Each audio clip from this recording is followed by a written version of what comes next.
নমস্কার বন্ধুরা, আজ আমি বানাবো মাছের মাথা দিয়ে বাঁধাকপির ঘন্ট। এখানে যা যা লাগছে ইনগ্রিডিয়েন্টস দেওয়া আছে, তোমরা ভিডিও পজ করে দেখে নিও। এখানে তেলের মধ্যে আমি দিয়েছি গোটা জিরে আর তেজপাতা ফোড়নে। আমি বাঁধাকপিগুলো একদম ঝিরিঝিরি করে কেটে ধুয়ে ভাপিয়ে নিয়েছি।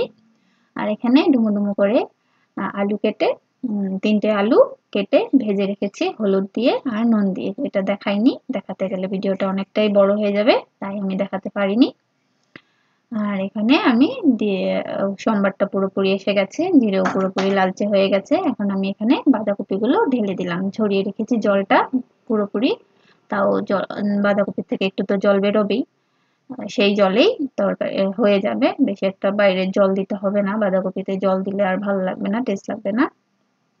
এখানে আমি বাঁধাকপিটা ভালো মতো নাড়িয়ে নেব, নাড়িয়ে নিয়ে দিয়ে দেব এখন আলুগুলো। আমি ভেজে রাখা টুকরো করে হলুদ নুন দিয়ে ভেজে রাখা আলুগুলো দিয়ে দিয়েছি।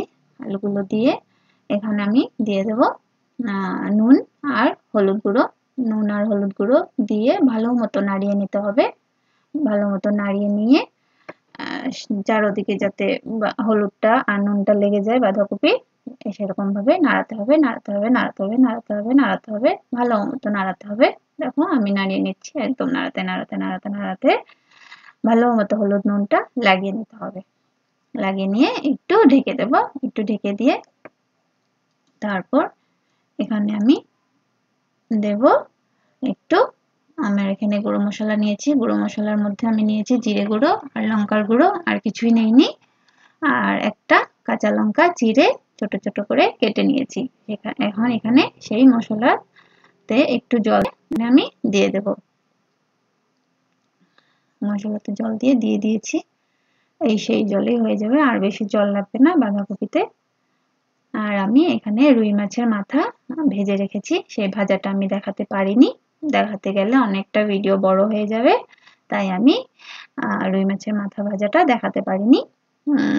এখানে রুই মাছের মাথা হলুদ নুন দিয়ে ভেজেছি, অন্য কোনো কিছুই দেইনি আমি। আর এখানে আমি দিয়েছি একটু চিনি। চিনিটা দিলে বাঁধাকপিটা তাড়াতাড়ি মজে যাবে, তাই দিয়েছি এখানে চিনি। আর চিনি দিয়ে দেব রুই মাছের মাথা, ভেজে রাখা রুই মাছের মাথা দিয়ে দিয়েছি। দিয়ে একটু ভালো মতো নাড়িয়ে নিয়ে ঢেকে দিতে হবে। ভালো মতো ঢেকে দিলে রুই মাছের মাথাটা গন্ধটা বেরোবে, ঘন্টতে লাগবে বাঁধাকপি। এইভাবে বানিয়ে খেয়ে দেখবে, আর আমাকে নিশ্চয়ই জানাবে কার কেমন লেগেছে। আর আমার ভিডিও ভালো লাগলে লাইক করবে, শেয়ার করবে, আর আমার চ্যানেলটাকে প্লিজ সাবস্ক্রাইব করে দিও। দেখো এখানে বাঁধাকপির ঘন্ট পুরোপুরি রেডি, একদম। আমি এখানে দিয়ে দিয়েছি ধনেপাতা কুচি করে কেটে একটু ধুয়ে রেখেছিলাম আমি, আর আমি কেচি দিয়েই কাটি ধনেপাতা আর কাঁচা লঙ্কাটা। দেখো আমি কেটে দিয়ে দিয়েছি, এখানে পুরোপুরি রেডি হয়ে গেছে।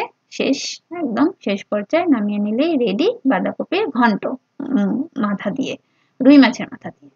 দেখো পুরোপুরি রেডি। নমস্কার বন্ধুরা, আমার চ্যানেলটাকে প্লিজ সাবস্ক্রাইব করুন।